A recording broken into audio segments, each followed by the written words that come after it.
A jig is one of the best bass lures of all time, but it's also one of the lures that has the trickiest or steepest learning curve. I remember when I first wanted to learn how to use a jig, Denny Brower was all the rage using his pro model jig in electric blue, and I saw that on TV, went right to the store and bought one. If you want to learn how to use a jig and you're just finding it difficult or harder than you thought it would be, these 5 areas will definitely help you out. Number 1 is when we first present that jig. We pitch it out there, cast it out there, make sure that it's dropping on a slack line. They do so well for drawing attention and eliciting strikes on that drop. So we want to avoid that pendulum where the lure is falling through the water column, runs out of line, and then swings back to us. As soon as that happens, our odds of a bite go way, way, way down. So depending on the depth of the water you're fishing, you may have to do a couple things. Lower the rod tip, peel some slack line if you're fishing for bass on deep docks, whatever it might be, but do everything you can to make sure that lure goes from the top to the bottom on a straight vertical fall.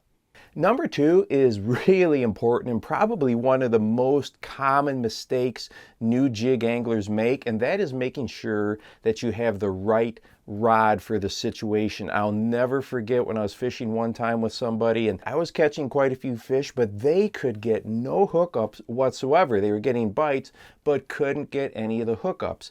Well, finally it dawned on me to check their rod, and they were using a rod, I believe it was a medium power rating or medium light, and it had a very slow action to it. In other words, there was a lot of flex from the tip way down the length of the rod before it was getting taut or getting the power to get that hook penetrated. So if we have a rod that is too limber, you can still catch bass on a jig, but it's not going to be as efficient in that transfer of energy. Many of your best jig anglers use medium heavy power ratings or even heavy depending on how thick the cover is. So if you feel that you're getting the bites but not the right hook sets, maybe you want to investigate getting a rod that has a little more backbone to it, and either a fast or an extra fast tip works really well as far as the action.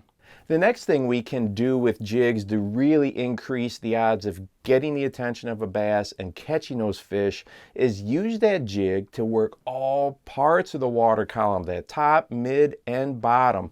And oftentimes, depending on the trailer you put on there, we can swim this jig with great efficiency. So you can swim it along, the floats on a dock. You can let it drop vertically. Then once it's on the bottom, you can drag it or hop it, twitch it, whatever you want to do there as well.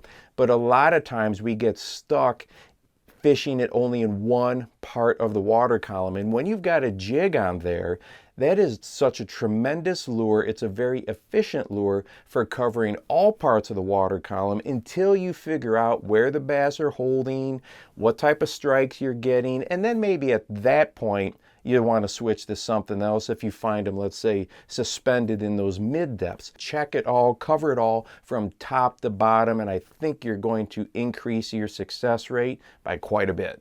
The next trap we often fall into is using the same weight as far as the drop is concerned. For me personally, I love a 1/4 ounce jig, and I know that there are times when I fish that way more than I should. I should probably go heavier. That fall rate is a key part of triggering reaction strikes depending on the type of cover you're fishing. If you're dropping along docks or maybe through some brush, that fall rate really can change things up and turn an okay day into a great day.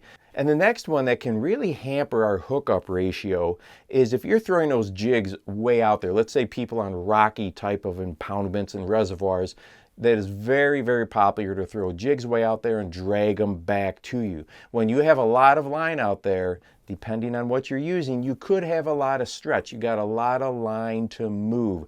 So this is where if you can use a braided line or braid to a leader or some fluorocarbon, something with less stretch than monofilament, or maybe even a little bit longer rod on that side sweep to move more line, that's going to do a better job of getting that energy transferred to your hook set. And speaking of hook sets, if you want to watch a video that talks about how to help hook sets at a distance with Texas rigs, go ahead and check this one out right here. And make sure that you go out and encourage someone today. You never know how you might just change their life. For the Bass Fishing Life, I'm your host, Steve Rogers.